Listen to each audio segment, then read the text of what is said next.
Hello everybody, it's Tanya from Dolly Day's Nursery, and today is Tag Tuesday.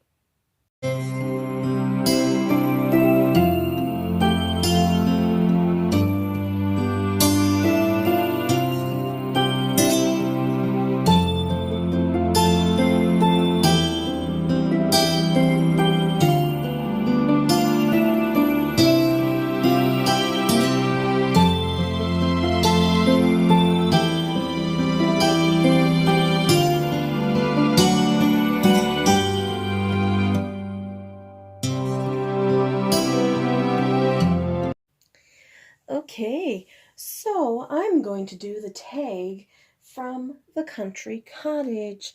That is Julie, and I figured that I would play along.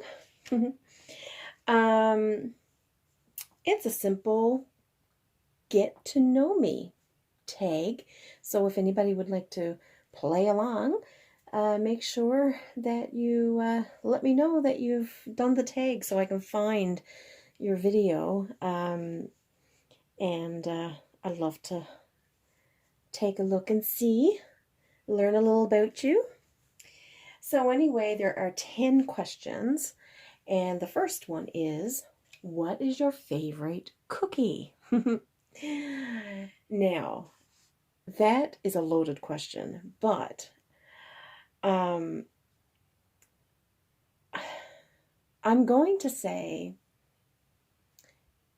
haystacks. Now, I know globally, the cookie I call haystacks could be called something else in another region. But, and what I know of maybe 3 or 4 different kind of cookies, but they're all called haystacks. So the haystack that I'm talking about, I make them for Christmas every year. I didn't make them this year because I was super busy working and making babies. So this cookie is made of marshmallow. Now I like the other haystacks as well. There's a chocolate haystack my aunt makes, and it requires Rice Krispies, like dry Rice Krispie Square cereal. It requires chocolate chips and butterscotch chips, and of course you can add peanuts or whatever you want to it, and you just drop those down onto a pan and let them sit because you melt the chocolate chips. But those are delicious. But the ones I'm talking about is made of marshmallow. You use the large marshmallows, and I cut them in half. Now this is the yummy part. You have to melt down, you know, those Macintosh caramels candies, or the taffy bars that you can get. You melt that down, and you just put maybe a tablespoon or so of butter in that, or margarine I use, and so you melt that down until it's liquidy, and then you add a can of condensed sweetened milk. See, anything with canned sweet milk is delicious. And so you mix all that together so it's more caramely, and you roll your marshmallow in it. So you have to do it kind of fast because this remains hot. So whether you do it in a double boiler type of system where the water keeps the top boiler or the bowl hot, so you toss in, you can only do them like 1 or 2 at a time because otherwise the marshmallows will totally melt. But you coat them in this caramel, and then you roll them in Rice Krispie cereal. And then you put them in the freezer, and oh my gosh, they are delicious. I keep saying I'm going to make them regardless because I know that my nephews and my niece and everybody likes them, but I'm afraid to make them, afraid there'll be too many here and they all get devoured. But that's my favorite cookie. Number 2, what is your favorite ocean creature? I would have to say whales. I love seeing whales, especially here in Newfoundland, Canada. We see a lot of them, and they're actually a part of our tourism season. Like, there are tour boats that take people out in the ocean to see the whales, and but like we can just sit in our car on the side of the road and look out into the water and see the whales sometimes coming out of the water, or they come up to the surface, and when they blow, well, I guess they get more air, but when they blow, the water just sprays up into the air. It's beautiful, so relaxing to watch them. So that's my favorite ocean creature. Number 3, would you change your first name, and to what? Now, my name is not of any significance. My name is Tanya. Lots of times I will, whether it's in a store where they ask you for your email address or whatever, or if you're in trying on clothes, and sometimes they have an eraser board on the door so that they know who's in there to try to better serve you. I'll say my name and they'll just always write down Tonya or Tanya. And lots of times I will catch people and say my name with an I. And then people might say, oh, that's a little bit odd. It's usually Y. And I'm like, well, my brother got the Y. My brother's name is Tony. So he got Tony. And Tony for my brother is not short for Anthony, like some people shorten up that name. So my parents had 4 children, and they named them all with a T name. So when it came to me, that's what my name ended up being. But my mother always told me that she was considering naming me after my father, and I always kind of wished that she would have, but it wouldn't have been a T name. that would have messed up her method. But my father's name is Leslie, which is not the name he goes by, but we always thought it was his second name, where legally it's actually his first name. So she always said that she had planned first to call me Leslie. Whether it be Leslie Ann or Leslie Lynn, or I don't know. I can't remember how she said, but I've always remembered that she said she wanted to call me Leslie. So I guess that's the name I would choose if I were to change my name. But I'm okay with my name. Number 4, if you were to collect another kind of doll that's not reborns, what would it be? Well,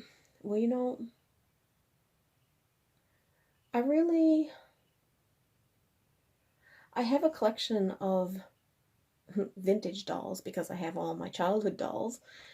I have Barbies. I have a Cabbage Patch. I have reborns. I have porcelain dolls. I have, what else do I have? I have,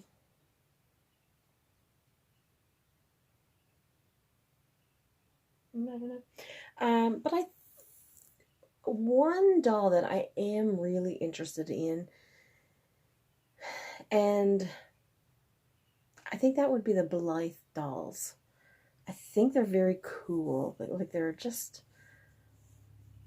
I like them. They're so, um, they're not lifelike in the way that the reborns are, but they're lifelike in almost like a cartoony way that I see them. I don't know. They're not like Barbie, but they're somehow more realistic for me. And of course, artistic as well. So I think that's where I would go with collecting if I were to add something different.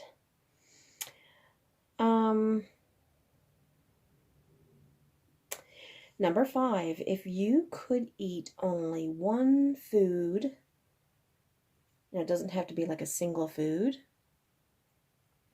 It could be like even a group of food, or, you know, like a certain dish. If you could only eat one food for the rest of your life, think now, for the rest of your life, what would it be? And I don't have to think very hard on that. I would have to say, although I love pasta, my all-time favorite is what we call in Newfoundland Jig's dinner. It's your cooked dinner. So many of you might have, you know, a turkey with vegetables and everything for whether it's Thanksgiving or Christmas. We do that almost every Sunday. Well, now it could be chicken or roast beef, but it's all the vegetables: carrot, turnip. Well, we call it turnip, but other places it's called rutabaga. Cabbage, potatoes. Some people have parsnip, and it always includes salt beef, which is kind of like a staple in Newfoundland,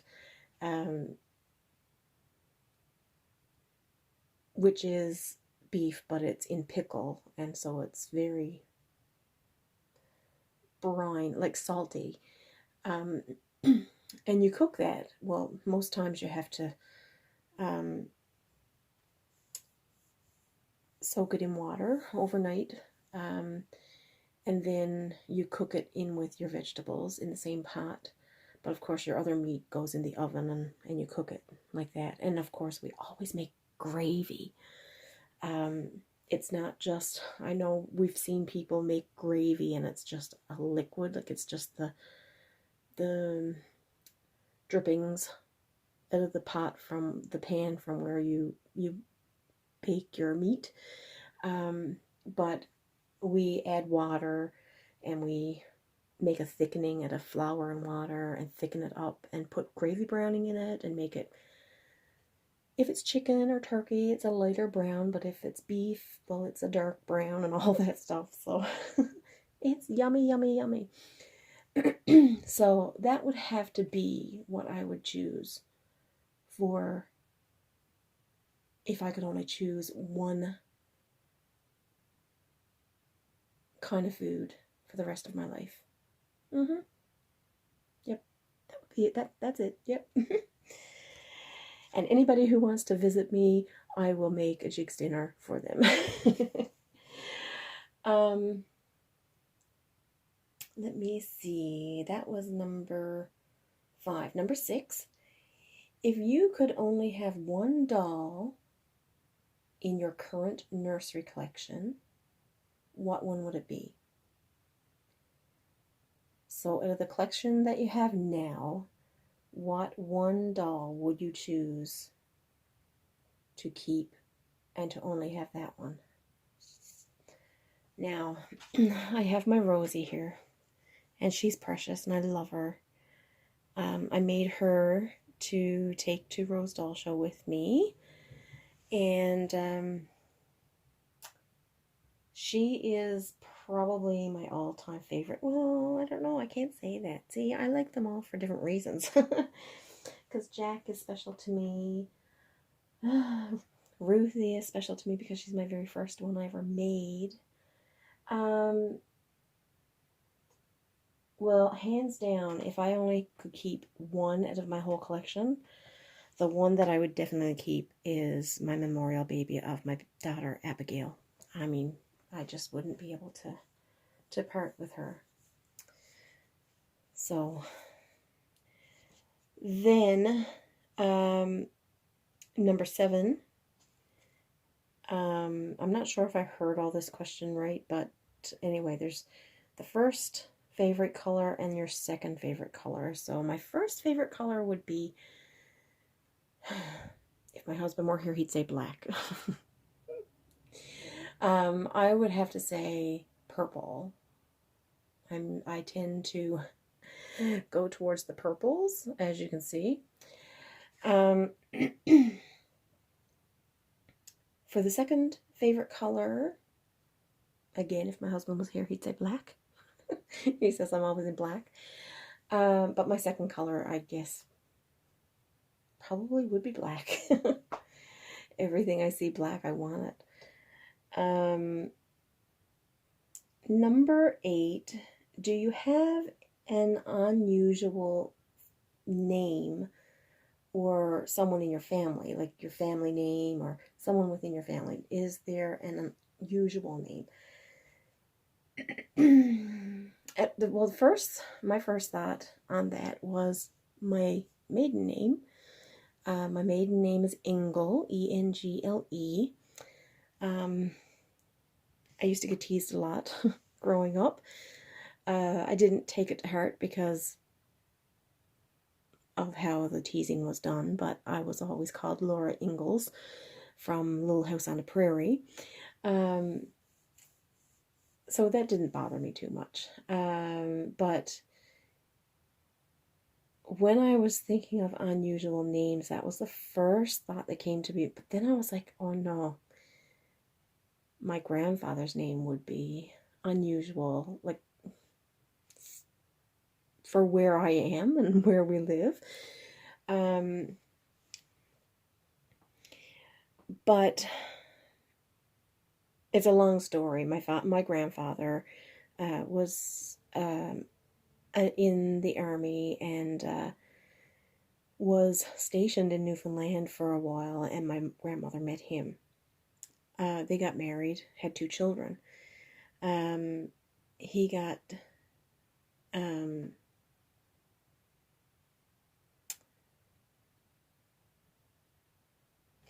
moved back to the United States, and after some time, connections were lost. My grandmother didn't go.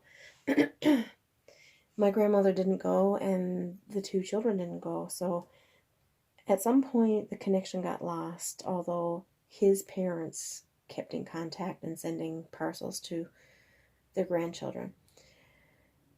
In 2000, we located our lost family and went to Kentucky and had a big, huge family reunion. So my father went and my mother, and I tagged along.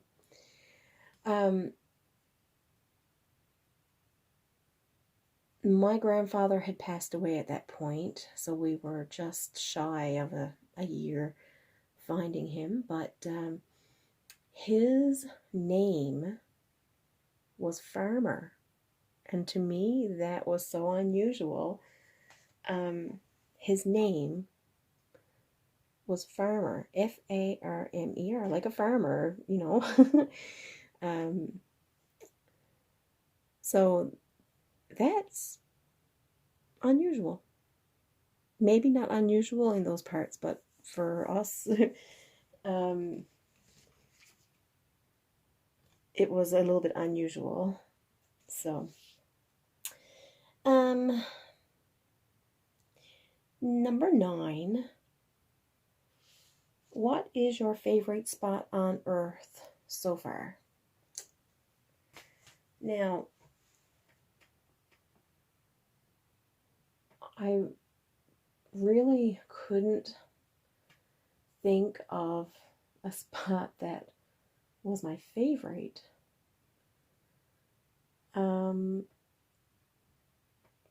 One would think where I live there would be a special spot, and this is my hometown. I grew up here, but not really. I don't really have a special spot, a favorite spot here. The only favorite spot, and I've been places that I really loved, but I guess I could say, it's in Bonavista in Newfoundland, and you've heard me, if you've seen other videos, you've heard me talk about Bonavista. That's where my husband's from, but it's a high tourist town, and we lived there for a number of years together. And I had a spot that I would go to daily, and it's right right on the cliffs by the ocean. And I literally in one summer, my husband went to Alberta, Canada for work, and I stayed home and went back to school and upgraded on some of my office courses. I literally wrote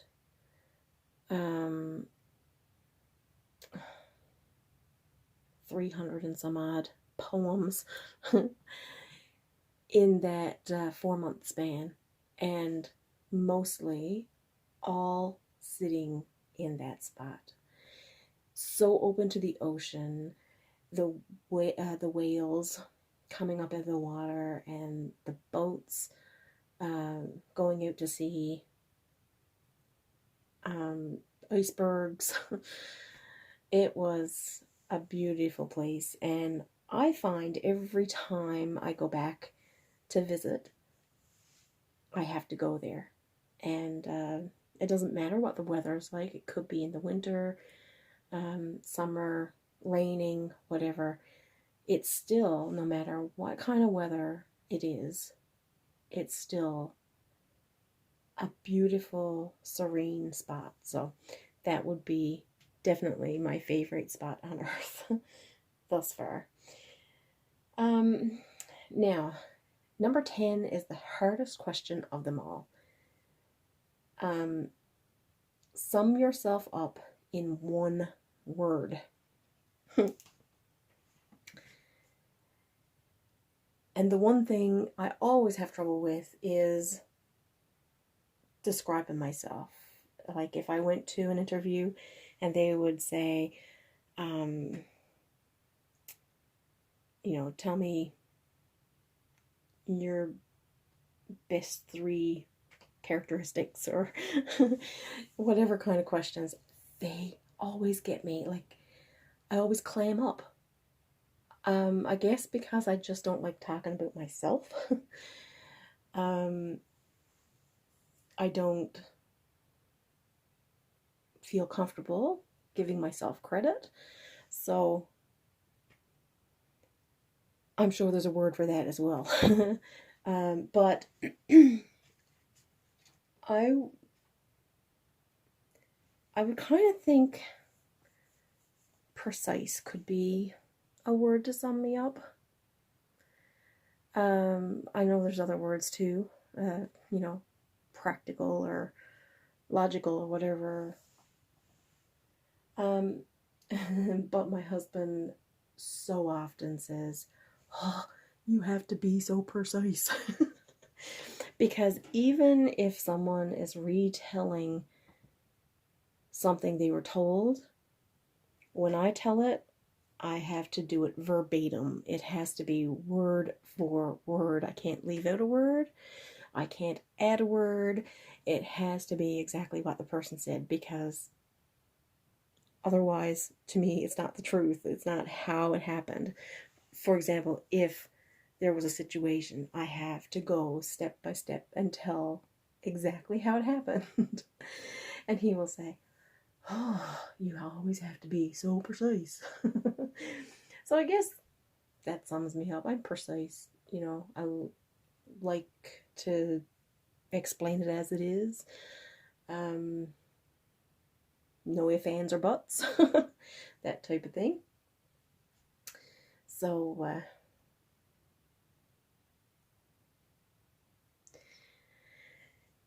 yeah, that's me. No back doors, no pretending when it comes to that. Lots of pretending if I'm just trying to cover up how I'm feeling to the world. But that's just how I see things. Yeah. So that's the tag. So thank you, Julie, for putting out that tag. And that's just a little bit about me. And anybody else who wants to do it, I sure would love to know a little more about you. This is actually the book that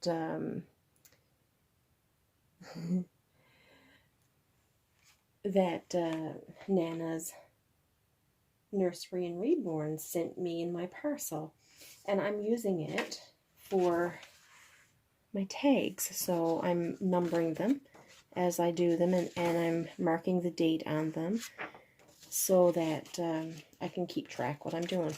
So this book is tags only.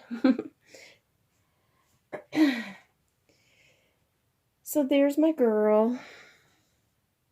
I love her to pieces. And the custom body I had made for Avatar came yesterday. I am so impressed with it. And she even made the tail for me. So I altered the tail a little bit just to be a little more precise, but I just have to get that paint come. I hope it'll be here soon so I can get the dots finished up and get her sealed and get her hair done. Then I'll just have to put her on her body. And I got a message today from the woman who's making the outfit for her. And she's even making a little hole in the back for the little tail to come out through. Yeah, so it's pretty exciting. I can't wait to get it all together and see her all finished. And then she'll be ready for adoption. Oh, and her eyes are on the way.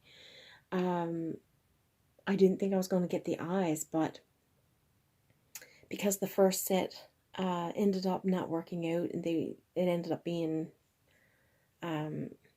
some glitches with them, and I felt bad to say that I didn't I didn't want them, because I can't put so much work into doing this reborn and then put a set of eyes in, and then a potential buyer look and say, what's wrong with that eye? And it was little air bubbles in it, so you could just look at it and see it. So I just really didn't want to take a chance on that. So I mean, it's different if I were going to do that and then list it as a boo-boo baby or something like that, but I can't do that. I put too much work into her. So being the fact that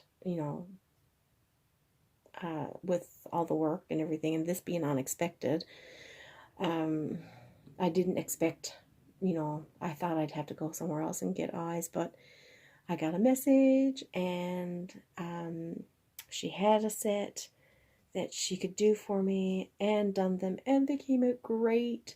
They're in the mail. They're on the way. Oh, I can't wait to see them and get them put in. And I know that, well, you know what eyes do to a baby, right? Um, I mean, these eyes are cute, but can you imagine the golden irises? Like, her face is just gonna pop. It'll be fantastic. And then she's gonna have her little tail flipping around. Oh, and I can't wait to see the outfit. So we'll, I can't wait to show everybody and do the reveal. So anyway, I think that's about it. So I will be seeing you tomorrow. Bye, everybody.